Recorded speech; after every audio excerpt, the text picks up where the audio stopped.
একটা শঙ্কা জেগেছিল বটে, কিন্তু সেই শঙ্কাকে ঠেলে ঠিকই বাংলাদেশ দল জয় তুলে নিয়েছে। খুব বেশি রোমাঞ্চ না ছড়ালেও প্রায় আদর্শ একটা টেস্ট ম্যাচই গড়িয়েছে মিরপুর শেরেবাংলা আন্তর্জাতিক ক্রিকেট স্টেডিয়ামে, যেখানে ব্যাটাররা রান করতে পেরেছেন, স্পিনাররা উইকেট তুলে নিয়েছেন। যথাযথ উপমহাদেশে উইকেট বলতে যা বোঝায় আর কি। এক সেশন কম 5 দিনের খেলাই হয়েছে মিরপুর টেস্টে। 4 ইনিংস মিলিয়ে মোট রান হয়েছে 1329। 850 ছাড়াও 2 জন ব্যাটার পেয়েছেন সেঞ্চুরির দেখা। অন্যদিকে 34টি উইকেটের মধ্যে 29টি উইকেট গিয়েছে দুই দলের স্পিনারদের পকেটে।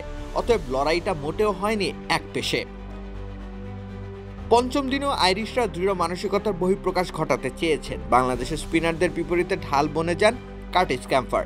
259 বল খেলে শেষ অবধি অপরাজিত থেকেছেন তিনি 71 রানে। অন্যদিকে লেজের দিকের ব্যাটাররা ক্যাম্পারকে সঙ্গ দেওয়ার প্রচেষ্টা চালিয়েছেন।